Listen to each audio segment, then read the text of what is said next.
శ్రీకృష్ణ శ్రీకృష్ణ శ్రీకృష్ణ శ్రీకృష్ణ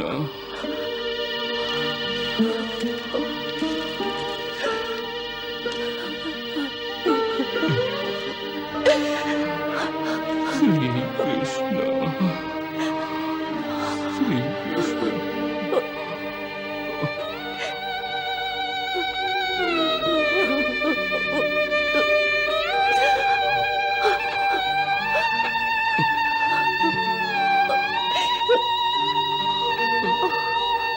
శ్రీకృష్ణ శ్రీకృష్ణ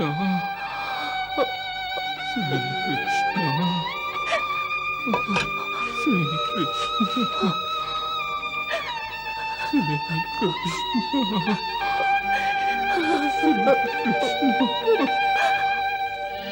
చూసావా, కేవలం జలాన్ని సేవించి తృప్తి చెందుతున్నాడు. ఈ లోకంలో అన్నిటికంటే కఠినమైంది పేదరికం. ఈ పేదరికం తన ప్రభావంతో మహామహా వీరాధి వీరుల్ని సైతం నిర్వీర్యుల్ని చేయగలదు.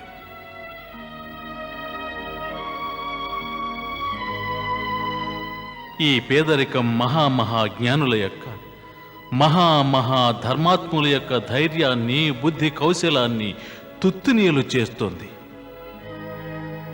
పైగా వారిని ధర్మ మార్గం నుంచి తొలగించి అధర్మ మార్గంలో పడిపోయేలా చేస్తుంది. మా ఈ భక్తుడు పేదరికపు చివరి అంచులకు చేరుకున్నాడు. ఇటువంటి పరిస్థితి వచ్చినప్పుడు ఎంతటి మహోన్నత వ్యక్తి అయినా మనస్థైర్యాన్ని కోల్పోవలసింది.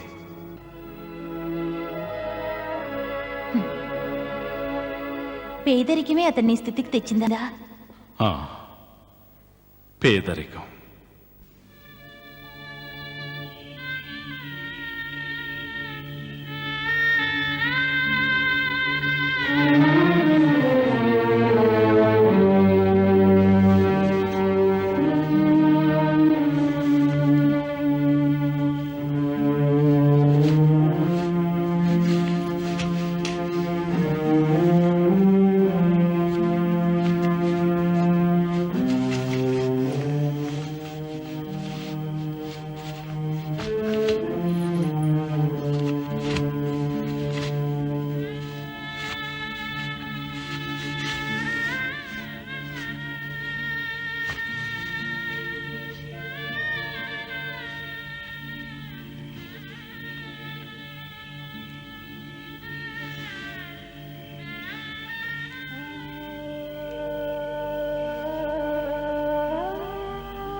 తమరు త్రిలోకనాథులు. తమకు చింతెందులకు? తమ అధీనంలో త్రిలోకాల జనులున్నారు. తమరు కేవలం కనుసైగ మాత్రాన అతని దారిద్ర్యాన్ని దూరం చేయగలరు. కానీ తమకిష్టమైతే మేమందుకు సిద్ధంగా ఉన్నాం. మా భక్తుని దరిద్రాన్ని పారద్రోలడానికి మేము సర్వవేళలా సంసిద్ధులమే. మరెందుకు చేయడం లేదో? మేమెలా చేయగలం? మా వశంలో ఉంటేనే కదా మేం చేయగలం. తమరి వశంలో లేదా? మరెవరి వశంలో ఉంది పరంధామా? అతని వశంలోనే. నాకంతా అగమ్యంగా ఉంది. అతని దారిద్ర్యాన్ని దూరం చేయడం తమ వశంలో ఉంది. తమరది కోరుకుంటున్నారు కూడా. అటువంటప్పుడు మేము అవశ్యం దూరం చేయగలం. కేవలం మేమనుకునే లాభం సుధాముడు అనుకోవాలిగా. అతను కోరుకోవడం లేదా అతని దారిద్ర్యం దూరం కావాలని? లేదు. కారణం? చూడు రుక్మిణి, సుధాముడు సాధారణ వ్యక్తి కాడు. అతడో బ్రహ్మజ్ఞాని. ఇహలోక బంధాలను త్యజించినవాడు. శాంతచిత్తుడు, జితేంద్రియుడు. యోగి శ్రేష్ఠులను స్థితప్రజ్ఞులంటారు. అటువంటి స్థితప్రజ్ఞుడైన యోగి. అతనికి తెలుసు ఈ పేదరికం తన పూర్వకర్మల యొక్క ఫలితమేనని.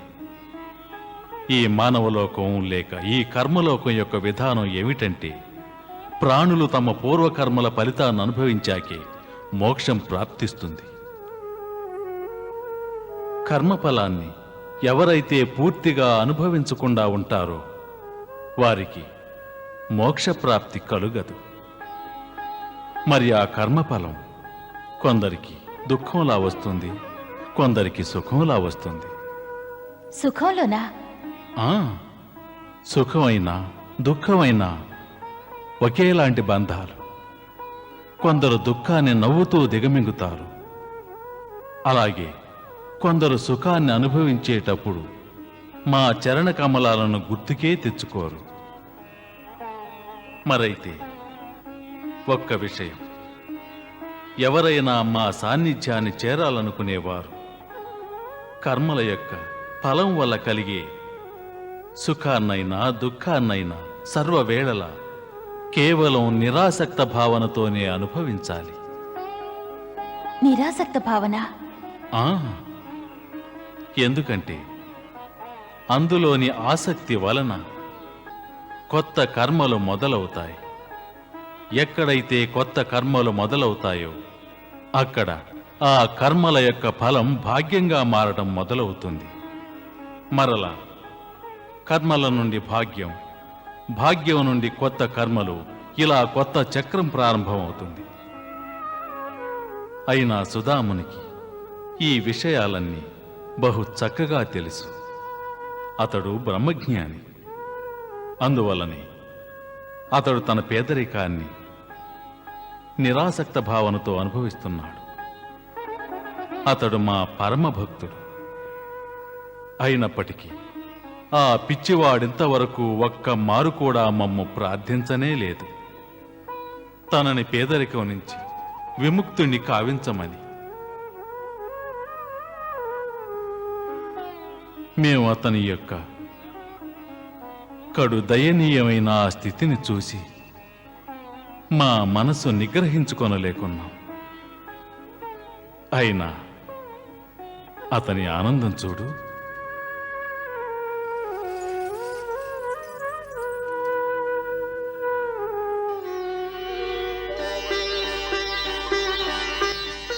శ్రీకృష్ణ శ్రీకృష్ణ శ్రీకృష్ణ శ్రీకృష్ణ శ్రీకృష్ణ.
2 దినాలుగా అతనికి భిక్ష లభించలేదు. బిడ్డలు కూడా అర్ధాకలితో అలాగే పడుకున్నారు. భార్యాభర్తలిరువురు ఈ 2 దినాలుగా ఏమీ ముట్టలేదు.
భార్య ఆకలితో నిద్రపోతూ ఉంటే ఆ ఉన్నదానిలో సగం ఆమె కోసం తీసించి మిగతాది తన కోసం తీసుకున్నాడు.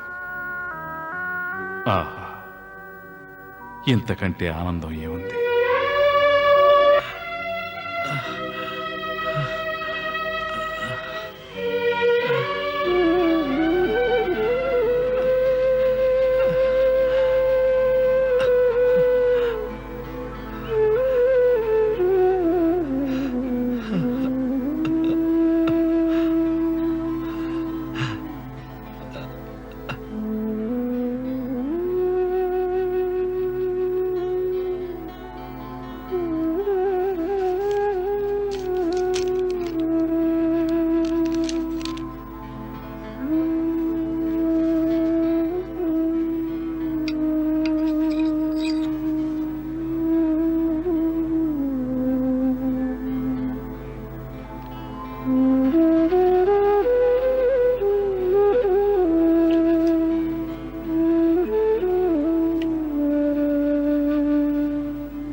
అదేమిటి, మిగుల్చుకున్న ఆ సగం కూడా మాకు సమర్పిస్తున్నాడు.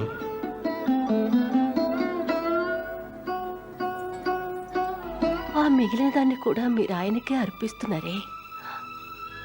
ఆయన ఇంతవరకు మనకి ఏం చేశారు?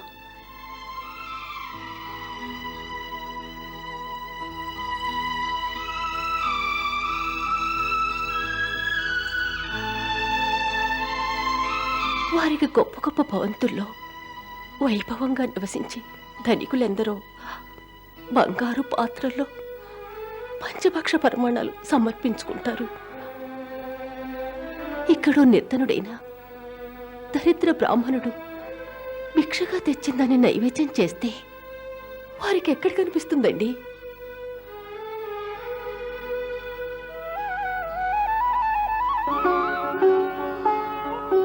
వసుంధర, పరంధాముడి దృష్టిలో చిన్నవాడని పెద్దవాడని, వెండి పాత్రని స్వర్ణ పాత్రని ఎటువంటి భేదమూ ఉండదు. వారు కేవలం శ్రద్ధకే విలువనిస్తారు, భక్తికే విలువనిస్తారు. కనుక శ్రద్ధాభక్తుల్ని మాత్రం విడనాడకు.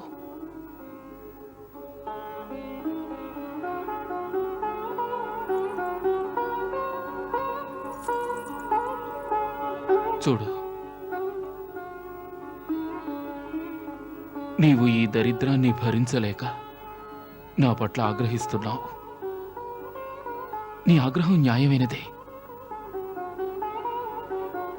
ఈ ప్రపంచంలో ఎవరినైతే నీవు ఆప్తులనుకుంటావో వారి పట్ల నీకు సర్వ హక్కులు ఉంటాయి. నీ మనసులోని భారాన్ని తగ్గించుకోవడానికి నీవు ఇప్పుడు ఈ క్రోధమనే మార్గాన్ని ఎంచుకున్నావు. ఇది నేను తప్పనడం లేదు.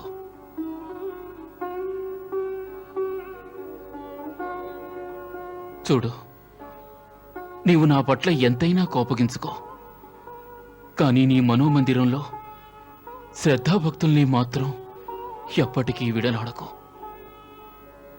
మనిషికి ధర్మ ప్రవర్తన, భగవంతుని పట్ల భక్తి, ఇవే అన్నిటికంటే విలువైన ఆస్తులు. అవి ఎంత పేదరికాన్నైనా ఇట్టే దూరం చేయగలవు.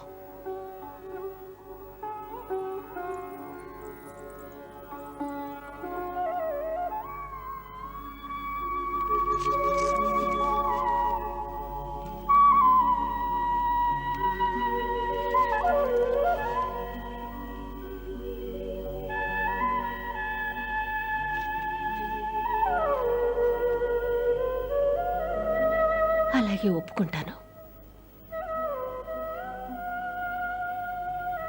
తమ ఆజ్ఞ నాకు శిరోధార్యం. ఇప్పుడు తమరు నాకు విషయం చెప్పండి. ఏమిటది? అది తమకు దానంగా లభించిన బియ్యపు గింజను మీరు 2 భాగాలుగా చేసి ఆకలితో ఉన్నానని అందులో ఒక భాగాన్ని నా కోసం ఉంచారు. మిగిలిన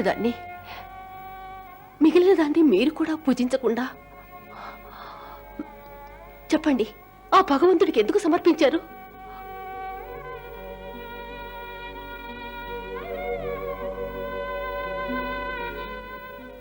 మీకు ఆకలిగా లేదా?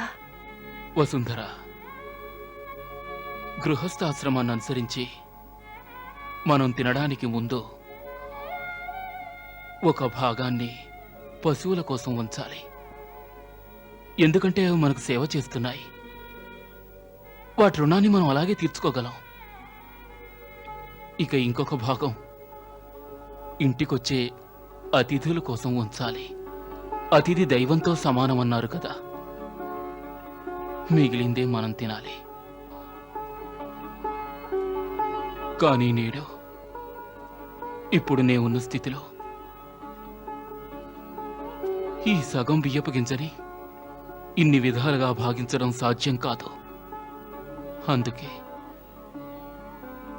దీనిని సర్వేశ్వరులైన వారికే అర్పిస్తున్నాను. దీనితో వారు తృప్తి నొందితే ఈ జగత్తులోని సకల ప్రాణులు సంతృప్తి నొందుతాయి. కృష్ణ, ఈ దీనుడు ఇదే నీకు అర్పించగలుగుతున్నాడు.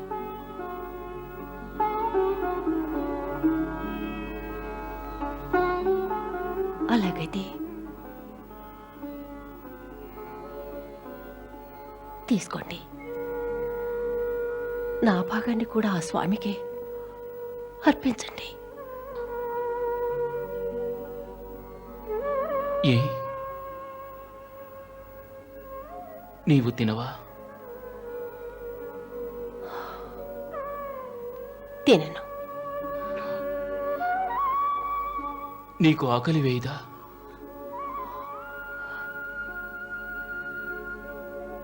భర్తకు ఆకలి వేయినప్పుడు భార్యకి ఎలా ఆకలి వేస్తుందండి? నా భాగాన్ని ఆ స్వామికి సమర్పించండి. తమ మిత్రుడి ఆకలిని దీనితో తీర్చుకోమనండి.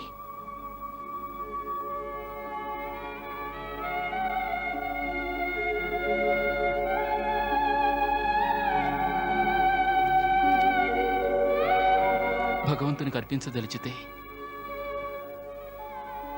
భక్తితో నీవే వారికి నీ స్వహస్తాలతో అర్పించు. అప్పుడే వారు నీ అందు ఎంతగానో ప్రసన్న చిత్తులవుతారు.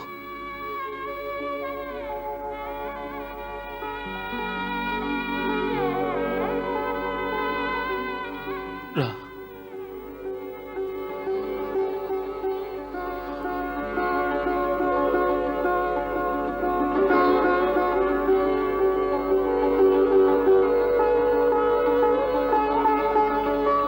తమ నిశ్చల భక్తిలో తప్పక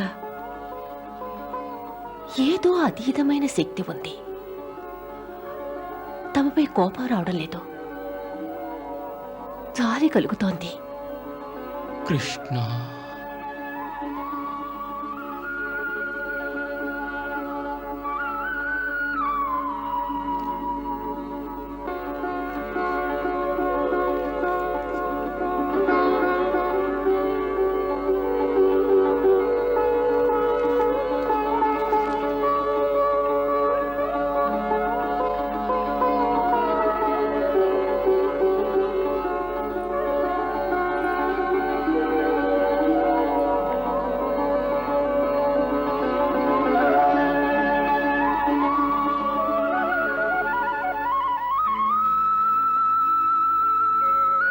హే సర్వాత్మ,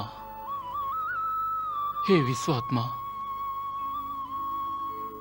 శాస్త్రాలు వచిస్తున్నదేమిటంటే శ్రద్ధా భక్తులతో తమను ఆరాధించి ఒక పువ్వునో ఒక ఫలాన్నో లేక ఒక నీటి బిందువునో అర్పించిన తమరు ఎంతో సంతుష్టులవుతారు అని.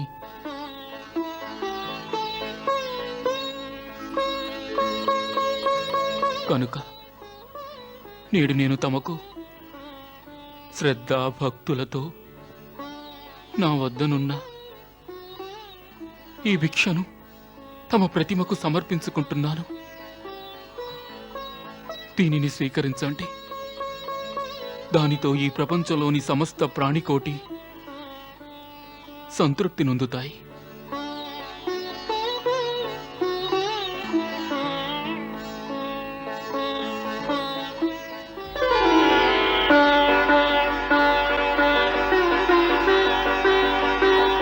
స్వీకరించు, మనకే సమర్పించారు. దీనికి నీవు కూడా మూల్యం చెల్లించవలసి ఉంటుంది.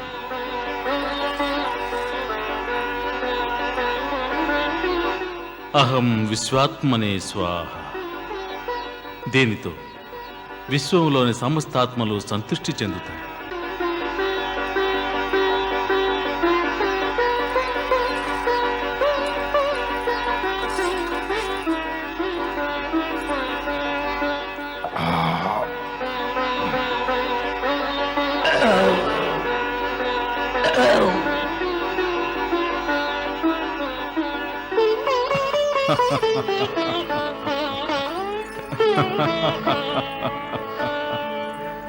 ఆహా, నేడు మొదటిసారిగా భక్తునికి సేవ చేసే అదృష్టం కలిగింది మాకు.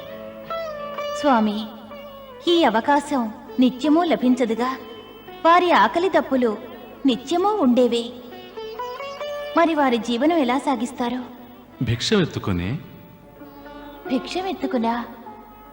స్వామి, తమ భక్తుడు కేవలం భిక్షమెత్తుకుని జీవించాలా? అవును దేవి, అతడు బ్రాహ్మణుడు. అతడు భిక్షతోనే సంతోషపడాలి.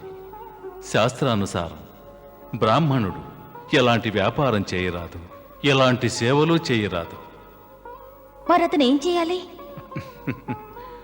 బ్రాహ్మణుని యొక్క ధర్మం లోకానికి విద్య నేర్పుతూ వెలుగునివ్వాలి, రాజులను సలహాలిస్తూ సన్మార్గుల్ని చేయాలి, అధికారులను ప్రజాసేవకులుగా చేయాలి, ప్రజలకు భక్తి మార్గాన్ని సూచించాలి. పైగా వీటన్నిటినీ వ్యాపారంగా చేసుకోకూడదు. ప్రజలను విద్యావంతులను చేసినందుకు దక్షిణలు స్వీకరించరాదు. తమ బ్రతుకు తెరువు కోసం బ్రాహ్మణుడు కేవలం భిక్షనే స్వీకరించాలి. అయితే భిక్షను స్వీకరించడానికి కూడా ఒక విధానం ఉంది.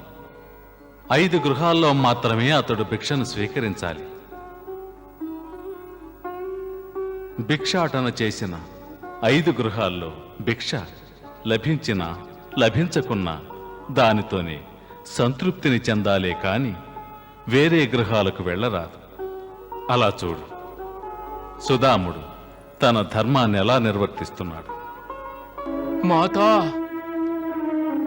భవతి భిక్షాం దేహి.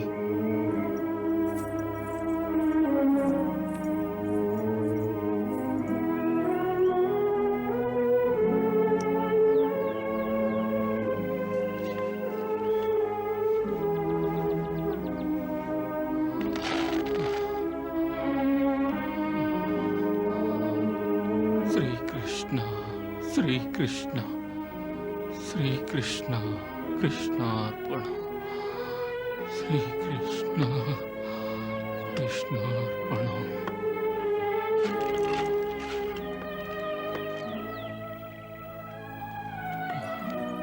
భిక్షాం దేహి మాతా, భిక్షాం దేహి.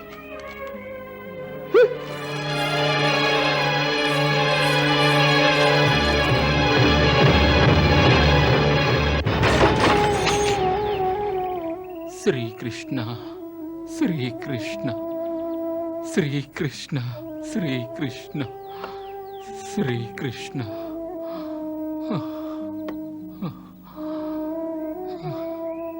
మాతా భవతి భిక్షాం దేహి.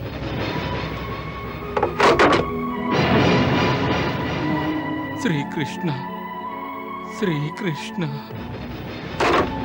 శ్రీకృష్ణ శ్రీకృష్ణ శ్రీకృష్ణ.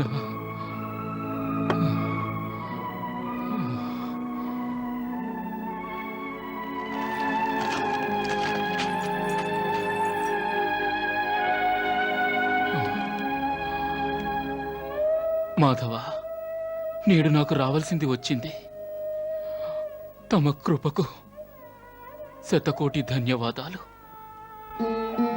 చూశావా రుక్మిణి, ఈ మాత్రానికి మాకు ధన్యవాదాలు తెలియజేస్తున్నాడు. అందుకే మాకు అతనంటే అమితమైన ప్రేమ.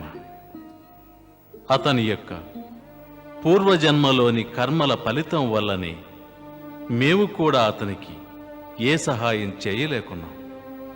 అయినా అతని వినమ్రతలో ఎటువంటి మార్పు లేదు.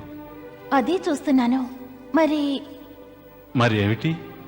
మరి ఒక్క విషయం ఇప్పటి వరకు బోధపడలేదు స్వామి. సర్వశక్తి సంపన్నులై ఉండి కూడా తమరు తమ భక్తునికి ఏమీ సహాయం చేయడం లేదు. కృష్ణ